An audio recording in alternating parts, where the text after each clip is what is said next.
Zap Crypto. Tous les jours, toute l'actu crypto au même endroit. Et pour me soutenir, abonne-toi et active la cloche pour ne pas manquer le prochain Zap Crypto. Bonjour la cryptosphère. Allez, comme d'hab, on commence avec notre Fear and Greed Index, actuellement à 30 dans la peur, et du côté des marchés US, nous sommes toujours dans le neutral à 55. Autant dire que pour le moment, Powell a semé le marché, on verra bien ce que ça donne dans les jours qui viennent. Allez, je vous retiens pas plus longtemps aujourd'hui, installez-vous confortablement, votre zap va commencer. Je vous souhaite une excellente journée, et nous, on se retrouve demain pour le dernier zap de la semaine. Bonne vidéo à tous, c'était Zap Crypto. Enfin, ça, on en parle beaucoup, et moi, je pense que ça peut être un signal vraiment bullish sur le marché. On verra ce qui se passe, parce que pour l'instant, c'est vrai que Elon Musk a annoncé qu'il achetait Twitter, qu'il faudra payer 8 € par mois pour être sur Twitter et tout ça.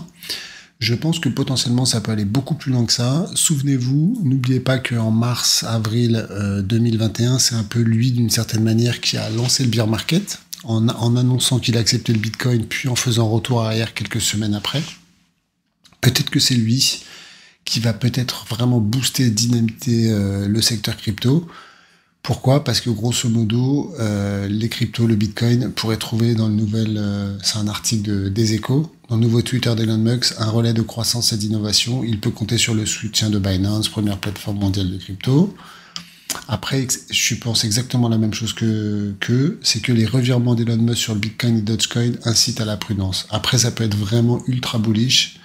Peut-être que Twitter va être un espèce d'espace du Web3 où il y aura des paiements en crypto-monnaie, où il y aura vraiment, ça va permettre éventuellement d'accélérer le secteur.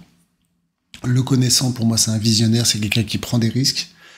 Et ce qu'il a fait dans l'automobile, dans l'espace, ce qu'il fait avec Starlink aussi, c'est hyper intéressant. Et peut-être qu'il nous prépare quelque chose de magnifique, on l'espère. Ce ne sont que des suppositions, mais je ne pense pas qu'il achète Twitter juste pour en faire un espèce de réseau social. Je pense qu'il va en faire une plateforme globale, un peu comme des plateformes en Asie, comme KakaoTalk, WeChat, et ce genre de plateformes. Comme on peut le voir dans ce classement Forbes, il est à la première place avec une fortune nette de 65 milliards de dollars. Et c'est aussi la 19e personne la plus riche du monde, même du coup en dehors de la crypto. Il possède au moins 70% de Binance qui génère, on estime, des revenus de plus de 16 milliards de dollars annuels. Donc aujourd'hui, là, en 2022, CZ, il a 44 ans, il a déjà complètement réussi sa vie, et il a un parcours plutôt atypique. On va voir ça, il est sino-canadien. Il a la double nationalité, à la base, il vient de Chine. Du coup, comme je vous disais un peu plus tôt, le mec, il est super riche. Pourtant, l'argent l'intéresse peu. Il privilégie un mode de vie minimaliste, donc c'est pas trop son truc, les voitures de sport, la Lambo et tout ça. Lui, il est plutôt scooter, livraison de pizza, et donc CZ lui-même, il peut livrer des pizzas. En 2020, il a déclaré à Cointelegraph « Je ne suis pas matérialiste parce que c'est un peu compliqué de transporter des choses physiques. J'aime rester mobile. J'aime pouvoir vivre dans une ville différente chaque mois si je le souhaite. » C'est un voyageur un petit peu. L'économie partagée, c'est tellement plus facile aujourd'hui. Nous n'avons pas besoin de voiture. Il y a Uber partout, il y a des Airbnb, donc j'ai pas besoin d'acheter de maison. Je ne ressens pas le besoin de posséder beaucoup de choses. Et pour lui, posséder beaucoup de choses, ça revient à avoir une vie compliquée. Il préfère la simplicité. On va enchaîner sur Binance. Non, c'est un truc de ouf. Les banques ne voulaient pas entendre parler de crypto. Et c'est la crypto qui rachète les banques.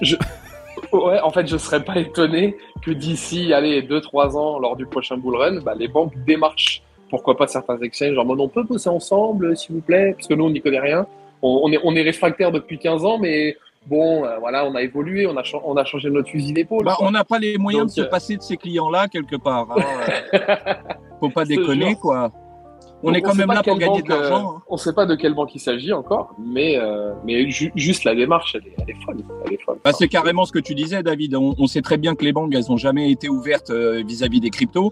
Combien de personnes ont gagné beaucoup d'argent et ont eu des problèmes après avec leur banque pour transiter les fonds, les sortir, les faire rentrer. C'est une galère. Les entreprises qui sont dans le domaine de la crypto et qui ont besoin de prêts via les banques traditionnelles, c'est la croix et la bannière pareil. Et aujourd'hui, ce qu'on apprend, c'est que CZ, avec tous les milliards qu'il a et avec la force que peut avoir les crypto-monnaies et l'ampleur du marché aujourd'hui, c'est le phénomène inverse. C'est-à-dire que maintenant, c'est les plateformes crypto qui vont peut-être même racheter des banques pour proposer ce type de produit. CZ, il a dit quoi ? On voit de plus en plus les banques se tourner vers les crypto-monnaies. Nous, en tant qu'exchange crypto, on voit qu'on rapporte énormément de clients aux banques et que elles font des profits monstrueux.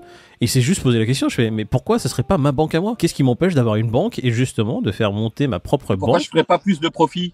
Les gars, je vous ai toujours dit, ce mec-là, c'est un businessman, il est trop loin dans le game. Il est temps d'être aussi bien dans le milieu traditionnel, bancaire, que dans le milieu crypto.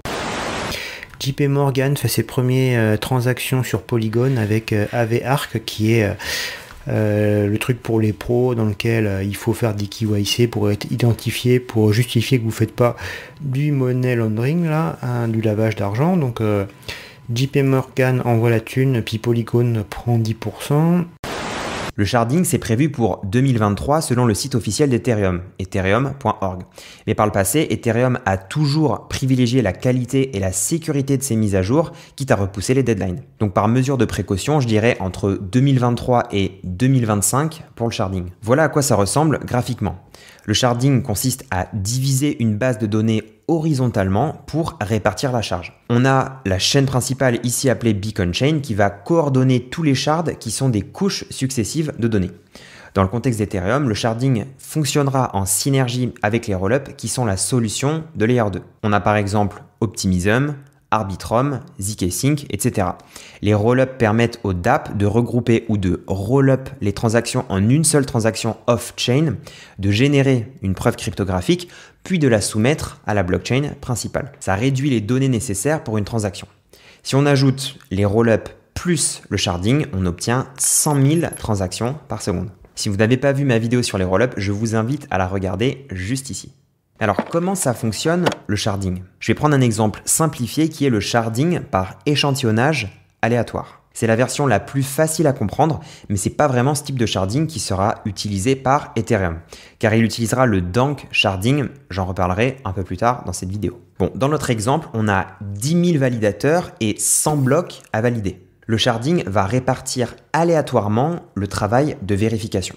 Donc, étape 1, on mélange aléatoirement la liste des 10 000 validateurs.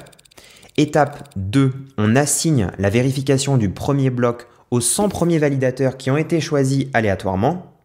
Étape 3, lorsqu'un validateur vérifie un bloc, il publie une signature attestant qu'il l'a fait. Et donc la magie du sharding, c'est que tous les autres validateurs, donc les 9900 restants, au lieu de revérifier le bloc en entier, ils n'ont plus que besoin de vérifier les 100 signatures. Et vérifier sans signature, ça demande bien moins de travail que de vérifier un bloc qui peut contenir des centaines, voire des milliers de transactions. D'avoir un échantillonnage aléatoire, c'est super important car ça empêche un attaquant de concentrer son pouvoir sur un seul shard. Je ne sais pas si vous connaissez Peter Lynch. C'est un investisseur de la vieille école. À l'époque, quand on lui demandait des conseils pour placer son argent, il disait « La meilleure façon de déterminer ce dans quoi il faut envisager d'investir, c'est de commencer par regarder ce qu'on achète en tant que consommateur. Quand on va dans un centre commercial, y a-t-il un produit qu'on aime et dont on ne peut pas se passer, qu'on utilise tous les jours ?» Se poser ce genre de questions est un bon premier pas pour faire un investissement de qualité. Et c'est la même logique dans la crypto. Si on a les yeux rivés sur le prix d'un token, qu'on espère qu'il va monter, et qu'on se met à utiliser tout le jargon associé à ce genre de spéculation, on est cuit, c'est couru d'avance. Au contraire, si on utilise le jeton et qu'on en tire un avantage clair, là, c'est bon signe.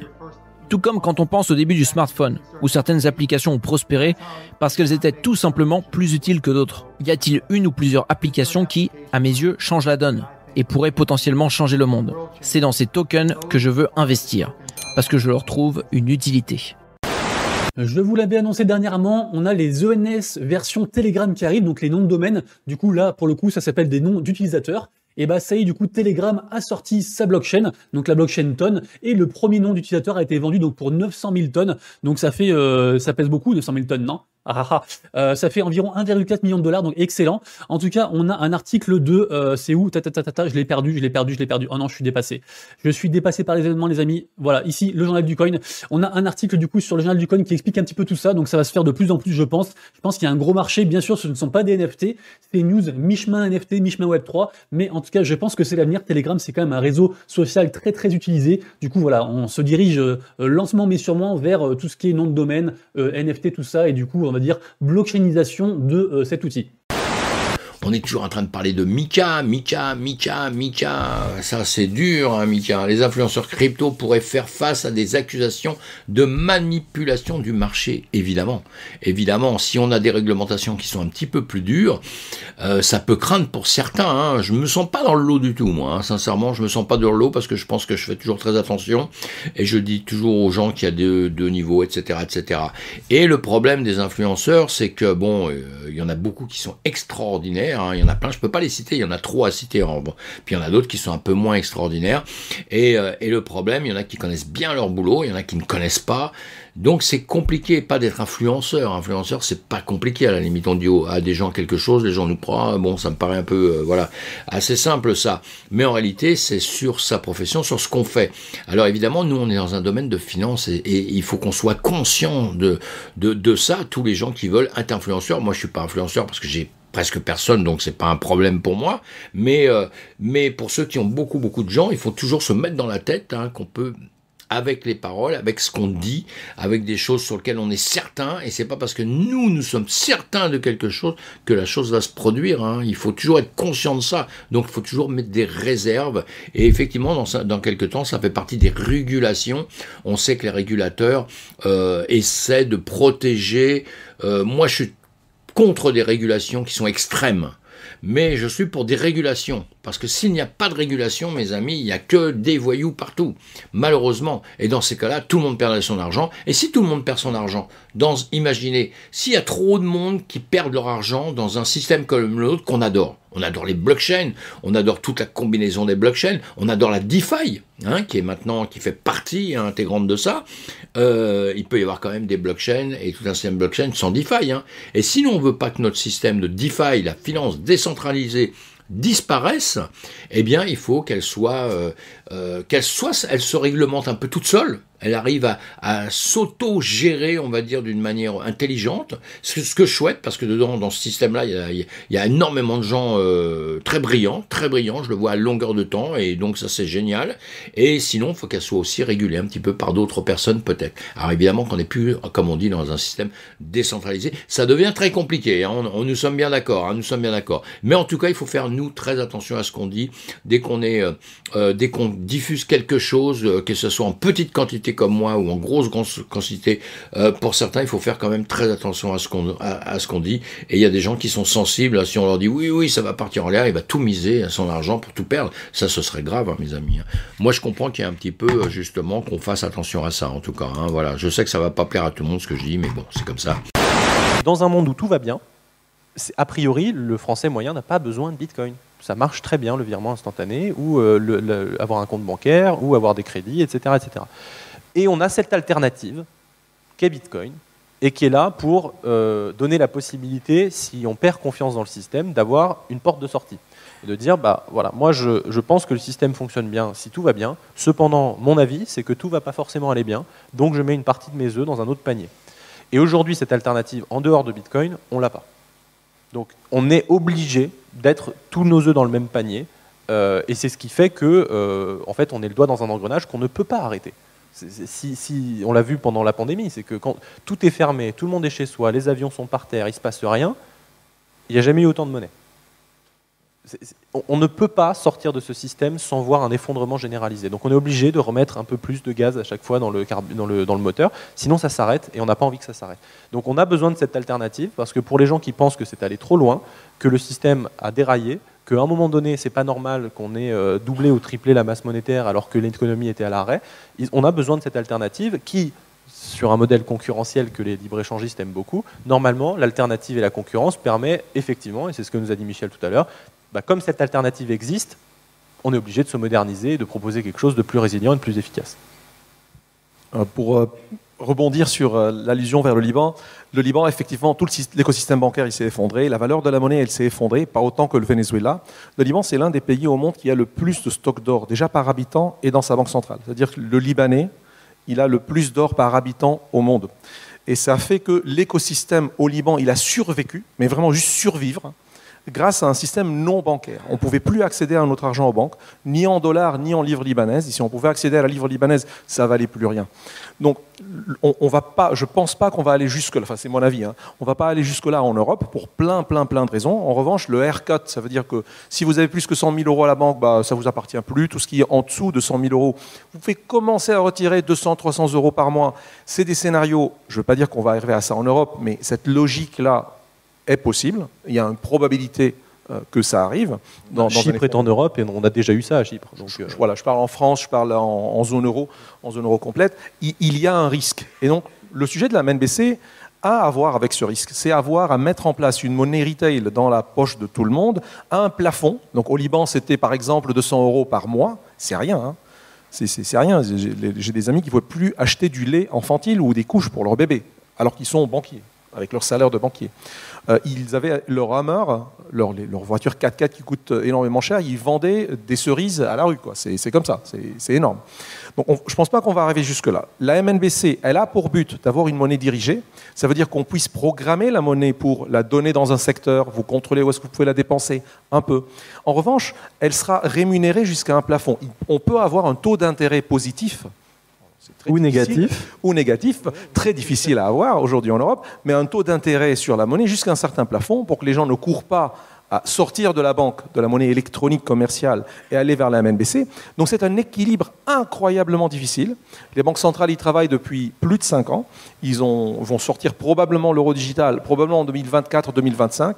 Il sera encore assez limité. Entre-temps, le Bitcoin, le Lightning Network sont obligés d'acquérir et de conquérir le domaine des paiements. Yves Chouefati tout à l'heure, et même Jonathan, il parlait quand est-ce qu'il faut acheter. Personne n'a parlé quand est-ce qu'il faut vendre, personne n'a parlé quand est-ce qu'il faut payer avec. Il faut absolument augmenter la vélocité de la circulation du Bitcoin.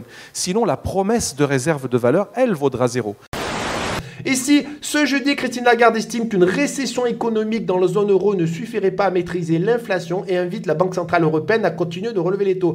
Oh, Christine! Mais c'est pas Christine qui nous avait dit que l'inflation était provisoire et que tout allait bien, mais...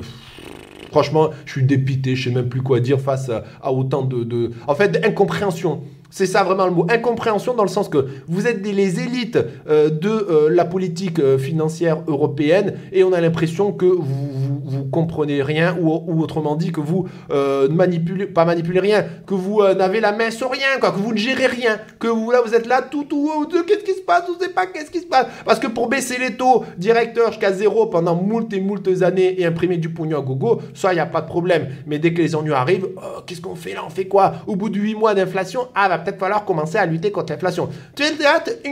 Pour moi, c'est l'incompréhension totale. Je ne comprends pas pourquoi ils n'ont pas agi avant. Je ne comprends pas pourquoi ils disent « Oh, l'inflation, on est surpris. Pourquoi elle arrive ?» alors qu'ils ont fait les pires trucs du monde pour qu'une inflation extrême arrive. Est-ce qu'elle est arrivée de toute façon et donc, je sais pas, je comprends pas. Bon. Bref, hier, on a vécu une journée extrêmement déprimante et ça risque de se prolonger encore aujourd'hui, en tout cas jusqu'à 13h30, jusqu'au chiffre de l'emploi. Alors, on attend 200 000 créations d'emplois pour le mois d'octobre. Si ça sort en dessous, on dira cool, parce que finalement, ça va de moins en moins bien, l'économie est en train de ralentir, l'emploi est en train de ralentir, et donc, du coup, peut-être que M. Powell, lors du prochain meeting, il changera d'avis. Par contre, si ça sort en dessus, eh bien, on va faire la théorie inverse. Donc, on est toujours dans la situation aujourd'hui pour les marchés financiers. Une mauvaise nouvelle est une bonne nouvelle. Donc gardez bien ça en tête pour cet après-midi et on verra l'interprétation qu'on en fait. Mais pour l'instant, on a l'impression qu'on est en roue libre. On a perdu, on a une mauvaise séance hier, 4e séance de baisse aux États-Unis. On n'est pas encore revenu sur les supports catastrophistes de 3585 qu'il faut surtout pas casser. Maintenant, ça doit plutôt être proche de 3600 par là autour. On est encore loin de tout ça. Et finalement, on se rend compte que les résultats étaient pas trop mauvais, sauf sur les technos, parce que les technos, c'est complètement has-been et plus personne en veut. Mais autrement, on s'en sort pas trop mal. Alors pour l'instant, on marche sur des œufs, on espère que ça va tenir et que ça ira pas plus mal que ça. Et je vous donne ma conclusion, je pense clairement qu'on va peut-être continuer un peu ici à baisser parce que c'est vraiment pas cool au niveau du FOMC.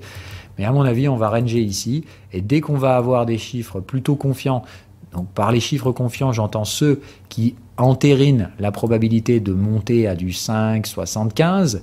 Et dans ce cas-là, on restera sur une target de 5 à peu près. Et à 5%, franchement, je pense qu'on n'aura aucun mal à avoir un rebond généralisé des actions en direction d'une fin d'année, voilà, etc. Et après, c'est vers février-mars que ça va se compliquer durablement, dans le sens où février-mars, comme on l'a dit, si jamais les chiffres ne suivent pas le ralentissement d'agressivité de la Fed repartira peut-être sur du 75 points de base, etc. Donc ça sous-entend que l'inflation core PCE doit rester sur cette zone des 5% et commencer à baisser. Je vous rappelle, la Fed n'arrêtera pas de remonter les taux tant que l'inflation ne croisera pas le niveau des taux. D'accord ? C'est ça qu'ils cherchent à faire. Donc pour l'instant, on l'a vu, les niveaux d'inflation sont à 5,20. S'ils ne se raffermissent pas, il faudra tabler sur 5,70 pour les taux aux US. C'est pas parce que, encore une fois, il y a une très forte augmentation au niveau du DXY que mécaniquement, on sera plus bas par rapport à nos valeurs tech ou par rapport au Bitcoin. Je vous le dis pourquoi. Parce que si vous prenez depuis la création de Bitcoin en 2000, on avait fait ce gros exercice-là en 2008. Donc c'était ici 2008. Partez du principe que Bitcoin, ici, était à 1 centime de dollar, et Bitcoin, ici, est à 20 000 $. Bitcoin n'a jamais connu, et je le rappelle, de marché baissier sur le dollar index. J'ai hâte de voir ce que ça passera quand on sera en marché baissier sur le dollar index, et qu'on ira voir potentiellement des plus bas. Vous avez ici, on avait fait cet exercice, votre Bitcoin à 1 million de dollars, il est ici. Le fondamental rattrape toujours la technique. Le dollar est fort, il y a des conditions conjoncturelles qui expliquent un dollar fort actuellement, même si c'était très difficile, entre guillemets, à appréhender et à pricer, vous pouvez bien sûr l'imaginer, on n'a jamais connu un dollar faible ou se déprécier par rapport à une valeur comme Bitcoin. C'est super important. Donc ça ne veut pas dire, pour répondre à cette question, même si vous avez un 121 au niveau du DXY, que Bitcoin est à 12 000 $. Ce n'est pas vrai. Ce n'est pas vrai. Tout simplement. Voilà pour ça. Ça, c'était super important. Alors du coup, le Bitcoin toujours dans sa zone de combat. Maintenant, je l'ai bien matérialisé ici en daily, donc on casse ici, les vendeurs ont gagné, donc c'est une réintégration du range et ça sent pas très bon. Et la zone de liquidité, rappelez-vous, serait ici vers les 18 152 $, 17 700 $. En revanche, une cassure haussière, et c'est ce qu'on veut voir si c'est vraiment bullish, parce que les graphiques des alts commencent à être vraiment pas mal. J'ai encore vu ça avec les élèves tout à l'heure, ça sent le retracement en fait. Il y a une volonté de vouloir pousser le marché crypto plus haut. Maintenant, il y a d'un côté la macro qui est vraiment pas jolie. Il y a le S&P 500 qui est pas beau, il y a les GAFAM qui se font défoncer, donc le Nasdaq qui se fait défoncer aussi. Il y a le dollar index qui retourne dans des zones où s'il y a breakout, ça peut accélérer. Donc il y a en gros les cryptos qui sont pas mal techniquement, Bitcoin qui donne pas encore la confirmation, donc le breakout ici, et il y a le marché stocks qui est pas joli. Du coup, vous voyez, il y a plein d'informations contradictoires. Graphiquement, les altcoins sont en train de crier, on a envie de retracer. Mais de l'autre côté, il y a les stocks et le dollar index qui sont en train de dire on va vous assassiner. Donc c'est un petit peu relou. Mais bon, on parlera après du marché US, ne vous inquiétez pas. Du coup, pour Bitcoin, oui, ça c'est la zone de combat. Après un breakout aussi, on est censé voir une structure haussière. Soit un vrai breakout, un bon breakout, on y va, ok. Ou alors, s'il y a consolidation comme actuellement, ne pas faire de la structure baissière, ne surtout pas faire ici de la structure type M, qui ça indiquera une capture, une absorption des stops et des liquidations des vendeurs pour pousser ce marché. Ici, en cas de cassure, en cas de cassure bullish, on a donc des objectifs assez réalistes, target AB égale CD, qui pourraient nous ramener au-dessus de la zone de stop précédente, donc juste ici. Donc ça, c'est l'objectif du mouvement de continuation s'il y en a un qui se met en place. Donc si en fait on a une acceptation du prix au-dessus des 21 100 $ à peu près, ça nous donnerait un objectif dans les 22 900, donc d'aller chercher la zone de stop au-dessus des 22 800 $ tout simplement. Et pour l'instant, Bitcoin, il n'y a pas plus à dire. Ça reste du range. On a vu qu'on a créé un bottom de range ici, qu'on est en train d'essayer de confirmer en fait la cassure de ces structures, et ça pourrait nous ramener dans le haut du range précédent, donc qui correspond à la zone de rechargement de short, ici avec une zone de stop au-dessus des 22 800. On va débuter avec cette vue sur le Bitcoin, qui pour le moment, vous le voyez, n'a pas réussi à transpercer la moyenne mobile 20 périodes, la moyenne des 20 dernières semaines. Pour le moment, nous n'avons pas réussi ce challenge de cassure des 21 000 $. On se fait un petit peu rejeter, néanmoins pour le moment, ça n'est pas la catastrophe. Maintenant, on va regarder le Bitcoin en vue journée. En vue journée, on a toujours cette trendline descendante, tac, que l'on n'a pas réussi à breakout par le haut. D'accord ? Je vous rappelle, c'est qu'à la cassure de cette trendline descendante qu'on aura un signal d'achat.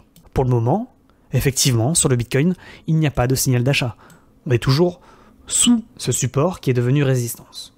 Pas de breakout de la trendline descendante par le haut pour le moment, et donc pas de signal d'achat, et même un rejet en haut de triangle descendant, une fois de plus, sur le Bitcoin, pas de breakout du niveau des 21 000 $.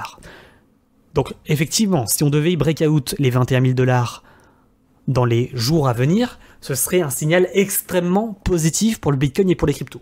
Pour le moment, moi je reste prudent. Quand je vois un Bitcoin qui n'a pas réussi à casser la trend descendante, qui n'a pas réussi à casser son triangle par le haut, je me dis oula, les jeux ne sont pas faits, on a des cryptos qui pump effectivement, mais ça sent le trap, hein. Ça sent quand même...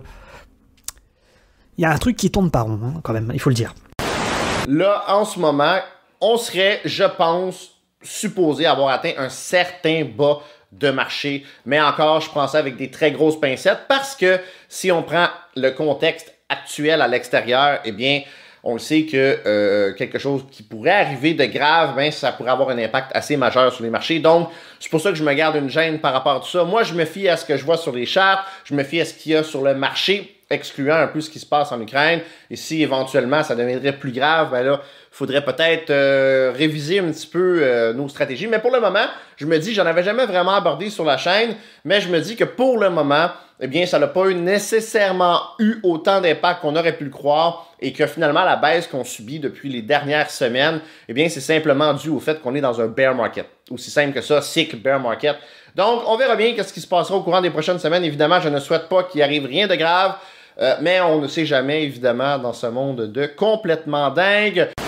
Dans la zone des 19 000, on est quand même sur une zone qui est intéressante, sur laquelle il faut commencer à se réexposer, parce que si on attend que tout va bien, et ben en fait, vous serez ceux qui achèteront les derniers. Voilà. Donc ça veut dire avec le risque le plus élevé, avec le niveau de prix le plus mauvais, et qui gagneront le moins d'argent. Donc parfois, en fait, pour le coup, à vouloir prendre le moins de risques possible, en fait, on s'en rend pas forcément compte, mais on prend plus de risques.